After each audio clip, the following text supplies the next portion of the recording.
Okay, so we're going to get started today. You got two handouts, exercise 218 and your assignment 205, which is your final assignment for the semester. And no, I'm not crazy. You will have an assignment 204. I skipped that number on purpose. We'll come back to that in a little bit when we get to lighting. Today is fundamentally a working session for you and your assignment 205. That's why I'm giving it to you today. And we'll talk through the programmatic details and whatever for what you're going to be creating. The reason that I do this is instead, as we go forward, we're going to start working on some high-end renderings. We're going to deal with night renderings and lighting and all those kinds of things. And rather than have you work on fake scenes or pretend scenes or quickly design something and then cut a section through it or whatever, I'd rather have you work on your final project. And so as part of your final project, and again, we'll talk about the programmatic requirements in a little bit, you will be turning in to me an interior and exterior day and night rendering. So 4 total renderings. So exterior day, exterior night, interior day, and interior night. Those 4 renderings are required. Many people elect to turn in way more than that, but you're required to have those 4 clearly in those 4 categories. And we'll talk about all this as it gets a little bit closer toward the end. And 2 line drawings, an elevation and a plan, an elevation and a section, a plan and a section, or some combination of those 3. You pick 2 from those 3. I will walk you through how all of those are created. But in the interest of kind of showing you how this all plays out, I'll talk a little bit about how the schedule works for the remainder of the semester. So here we are on exercise 218 or lecture 218 on the 9th of April. On the 11th of April, we're going to start doing exterior perspectives of our final project. So next class, we'll start doing exterior renderings of your final project. By no means am I expecting you to have everything perfect by next class. However, it kind of fits into the schedule. Then we'll take a break and do an introduction to lighting, which means we'll do our first night renderings with how lights are set up and how we do those kinds of renderings. That won't be part of the final project. It'll be a separate little thing where we introduce lighting. Then we'll move into actually doing lighting. We'll do an interior daytime rendering and interior nighttime rendering. Those are the subsequent 2 days. Then we do exterior night renderings on the 25th of April, so we're working our way through. Then you'll have a working session to try to get caught up on everything I've crammed down your throats for 2 weeks, 2.5 weeks. Then we'll go into the line drawings. We'll do sections, elevations, plans, and then we'll come back and revisit sections one more time on those 4 subsequent days. You get all those 4 days done, and we're now on Monday, the 14th of May. Wednesday, the 16th of May, we'll deal with a few other things like Z-depth and Photoshop collages, and then everything's due on the 21st of May.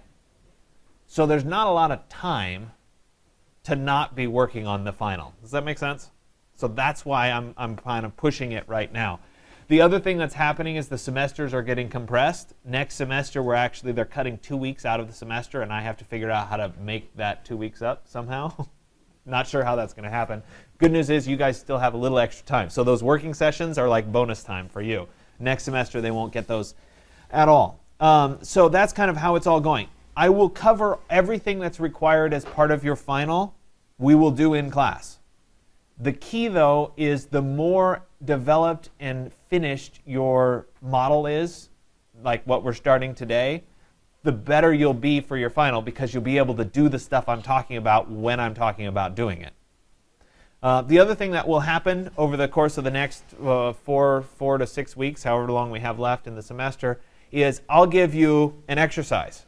And it'll be, we're going to do interior or exterior night renderings today. And some of you won't be ready to do exterior night renderings yet. But I'll lecture on exterior night renderings, and then you go back to work on doing your interior night rendering or something like that. You'll still post something for that exercise. Even if it doesn't match up exactly with what my handout says you should be posting, you'll still do some kind of a post. And I'll remind you as you go forward. There is going to be an assignment 204 that will happen. It will happen, I'll hand it out on the 23rd of April, and it'll be due on the 9th of May. So there is one more assignment built in there too. It still encompasses the same kinds of stuff we're working on in the final. It will be creating lights. And I'll walk you through that when we get there. Okay, so in terms of the final, what am I asking you to do? So you've been asked, or you've been chosen by an artist to do a retreat for them. And this is supposed to be a remote location. We're talking about 500 square feet or so not a giant house, not a cabin, small retreat. Both of the sites that I've chosen for you are not accessible via roads, so there's not going to be any garages or cars or any of that kind of stuff to render. We're walking there. In terms of construction and construction costs, you have plenty of money to do anything that you want to do. So life is good. Okay, this is probably the last time in your entire career as a designer that you'll ever have that kind of a budget. And I'm talking like you want something specific, it can be flown in via helicopter. Like we got serious money. Okay? So we've got like Bill Gates money to do this. Okay? So we're in good shape in terms of money. So that's good. Have fun with it. The two locations, one's about a 2-hour hike, one's about a 1-hour hike. Both are in California. One is a coastal location, Northern California coast. The other is up near Lake Tahoe. You could pick either site. I don't care which one you pick. The sample file that I have most developed is a coastal one. It doesn't make any difference which one you pick, though. Both have the same kinds of information that I'll give you. Both have the same HDRIs and the same backgrounds and whatever. So we'll be able to make anything work for either of those two locations. I will talk about those locations in a little bit more detail in just a second. So you've been asked by this artist to design a retreat for them. I leave this rather open-ended at this point because I have people from very different backgrounds in this class. Some of you are just getting started. You haven't taken a lot of studio classes yet.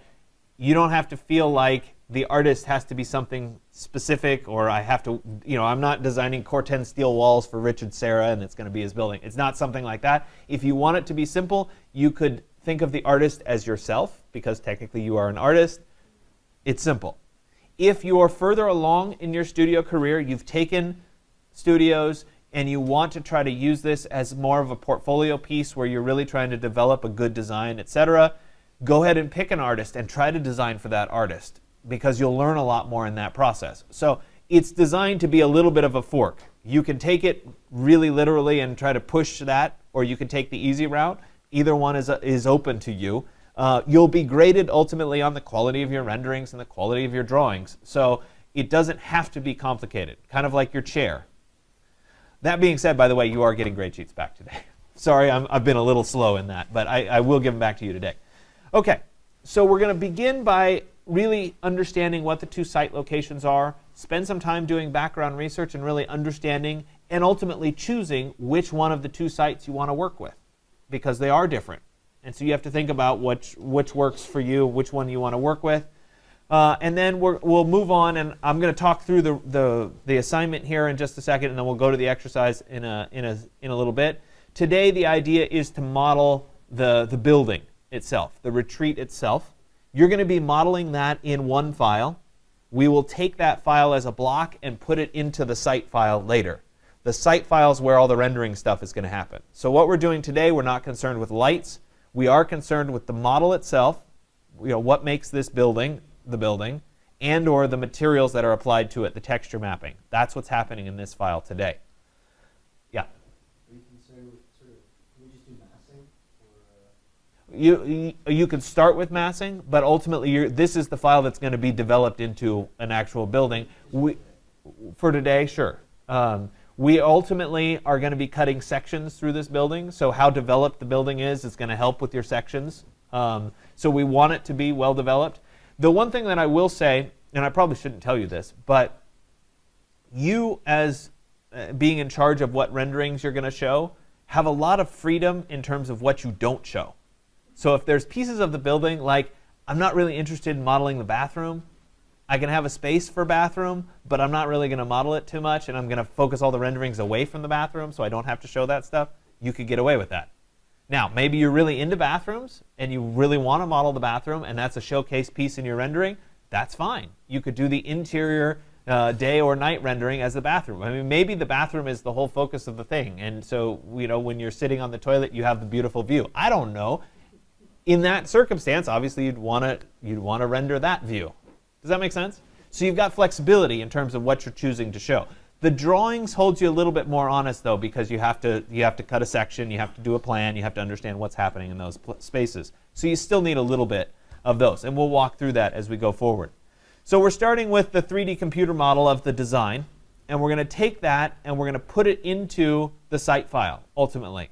Once it's into the site file, we're going to make our renderings of it. So we'll do the exterior daytime rendering, the interior daytime rendering. We'll do the exterior night rendering and the interior night rendering. So all 4 of those will happen. To do that, obviously, when we do the night renderings, we have to install lights and light fixtures and artificial lighting and all that kind of stuff, which is actually really fun. So we'll get to that. Let's see. We'll move on. You will, as part of this, on each of those renderings, you'll print me an 11 by 17 of the renderings. Just one rendering on the page. That's it. No text. You don't have to do anything fancy. I collect them all and bind them into a little book at the end of the semester. So you won't get those back. I also will not grade the paper versions. I'm going to grade the online versions. The online versions always look better than the paper versions. So that's the way it is. But that's how I keep my records. You will also do a section and a plan, an elevation and a plan and an elevation, 2 of the 3 views. Does that make sense? So you'll pick 2. And it doesn't have to be all 4 elevations. It's just 1 elevation. So it'll be 1 elevation and 1 plan, 1 elevation and 1 section. You get the idea. Those will also be printed on 11 by 17. On any of these, if you choose to do more, that's totally fine. If you show me more drawings or you show me more renderings, that's okay. All of this is due on the 21st of May, which is the first Monday of finals week. So we get done and we get out of here. It's due at 10:30 in the morning. We'll lay them out on the back tables so that you guys can all look at each other's work. This class is officially over at 10:30 on that Monday. Or excuse me, at 12:30 on that Monday. So anything that you submit online after 12:30 doesn't count. So everything has to be done, comments have to be done, everything's done at 12:30. Class is over, I start grading. Okay, I think all of that's pretty well set up. At the bottom of this page, there's a zip file with the site information, and you can download that. This, of course, by the way, is all written out on the handout that I gave you as well. So if you click on the zip file with the site information, I already downloaded it. It's right here. I'm going to right-click on it and extract it. It can go in the same folder. That's fine. And here we are. I've got a couple different things. So included with this, I have a SketchUp file that is the terrain that you can load in. So I'm trying to make your life easy. You can bring that right into Rhino. And then I have the AutoCAD topo lines, should you want those for some reason. I don't know why. Nobody's ever used them, but they're in here. And then I have the 2 KML files, which are the Google Earth files that will take you to each site. So I'll start with Site 1. If I double-click on it, it's going to take us, I think Site 1 is the coast. I always forget.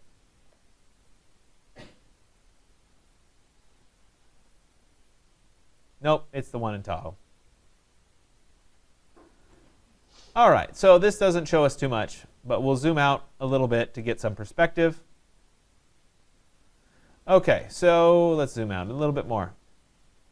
Lake Tahoe, for reference. South Shore Lake Tahoe is right in here, if you've been to South Shore. Our building site is right on the shoulder of a big mountain called Mount Talac that looks out over Lake Tahoe. So I'm zooming around here. Let me zoom in a bit more and adjust my view.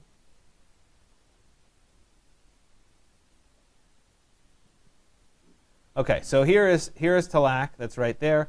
Our site is right over in here on this shoulder. If you want to go up into the bowl a little bit, that's okay. Somewhere in this general vicinity. If you want a flatter site, you could build it up on top. It's pretty flat up on the top of this cliff. If you want it hanging off the side, you could build it off the side there.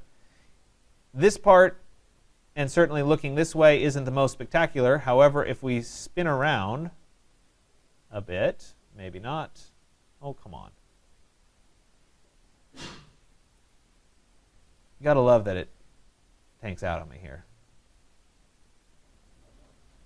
A little bit more. Come on, please. Anyway, we're blocked. That's Lake Tahoe looking out at it, which is obviously what I'm trying to show you, but it's not working. There we go. There we go. View out over South Shore, etc. So really nice view.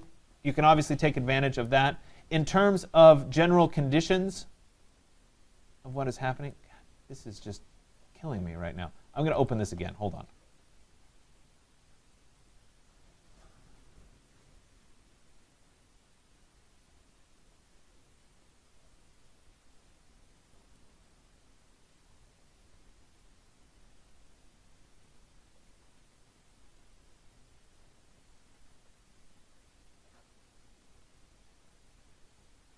All right.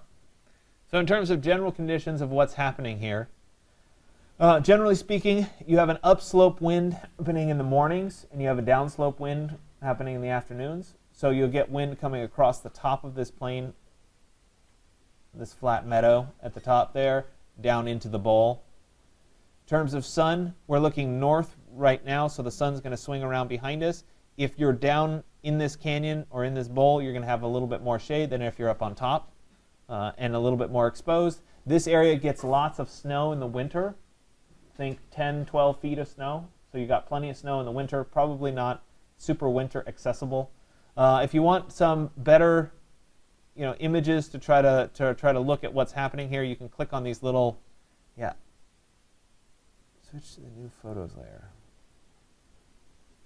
I don't know. Somehow I haven't been able to make this stuff, the photos work as well as they usually do. But you can get a sense for what the views are up here. Maybe, maybe not. You would think, right? I can't. No, turn, what? I just want to see them. Well, I don't know. Somehow this is all I get, and it never actually shows me any of the pictures. Maybe you can get yours to work where you see the pictures, which that was the whole point, was to be able to see the pictures as part of this. So this is the Tahoe site for you to work with. Hopefully the pictures will work and you can get a better sense of what's going on there. I'm going to go ahead and open up the other site, which is the coastal site.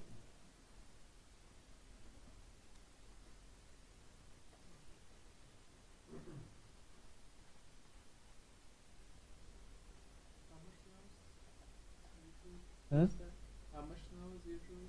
10 to 12 feet, probably. Maybe a little more. Okay, so the coastal site, just to give you some background, let me zoom out here a little bit. There's the bay, there's San Francisco. We're going up north a bit. This is Point Reyes here. Bodega Bay is right there. We're on the other side here, out on this point. So it is technically Point Reyes, but it's the opposite end of what you expect of Point Reyes. It's way out here in this kind of rocky cliff area. So once again, you're presented with the same kinds of topography. You've got the flat top. You can build on the flat top surface, or you can build on the side of the cliff or on one of these little rock outcroppings, etc. The site includes kind of this whole point, so you've got a lot of flexibility here. Obviously, looking out this way toward the west is going to be where your sunsets are. A little bit more dramatic here than the other site. Once again, there's supposed to be lots of pictures that won't turn on for me, that you can see kind of what the coast looks like. A lot of you have been to the coast anyway, so you're familiar with it. So you have a pretty good idea as we zoom in here. I'm not overly worried with exactly where the trails are, nor am I worried too much with ground stability. We're going to assume that it's nice, stable ground, not sandy cliff that's going to collapse on you or anything like that. So we can assume all of those things. We're letting those, well, if you had that kind of money, you could make anything happen, right? So this gives us kind of a sense for what's happening here and where it is. A little bit colder, but a little bit more steady climate. We're generally always going to be in the 60s. Sometimes it'll dip a little bit into the 50s, but it's a very ocean, North California coast environment. Okay, so those are your two sites. You can pick either one, and you can also see why it would take a while to get here if you got to go all the way around. Anyway, that's why it's a bit of a hike. So isolated, that's all part of the program anyway. So what I want you guys to do is spend a little bit of time thinking about which site you feel is appropriate. Pick your artist if you want to. In terms of what you're creating, there's no specific square footage requirements for any elements other than we're looking for about 500 square feet. Am I lenient on what the 500 square feet are? Absolutely. Can it be 700 square feet? Sure.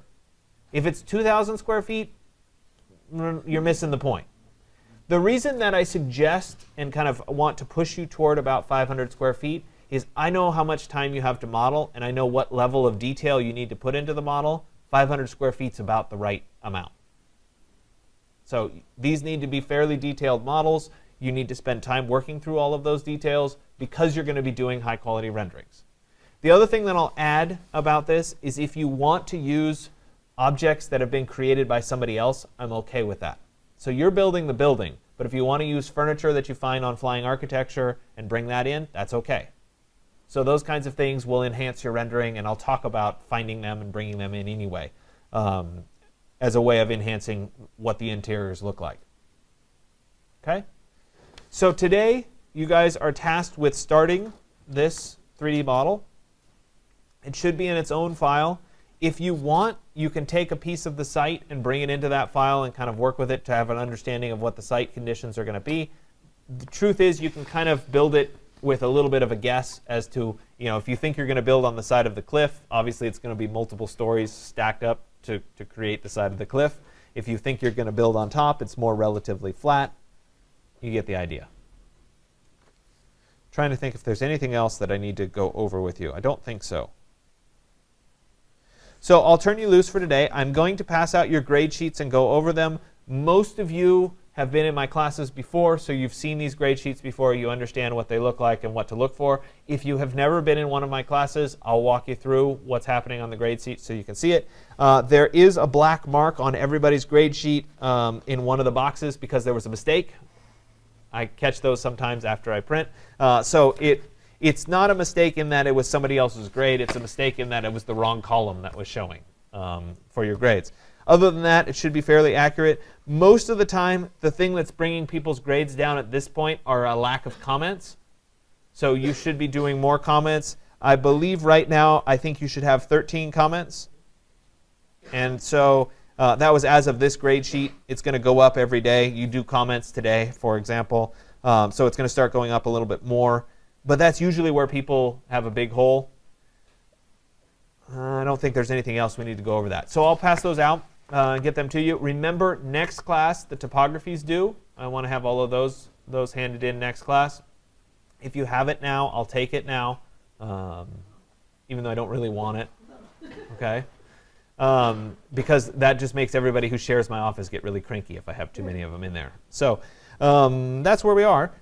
Today, start that model. And then next class, we're going to do exterior rendering. So we'll talk about how to get it into the site and how to do a high-quality exterior daytime rendering, which means bringing the HDRIs in and all that sort of thing. Okay?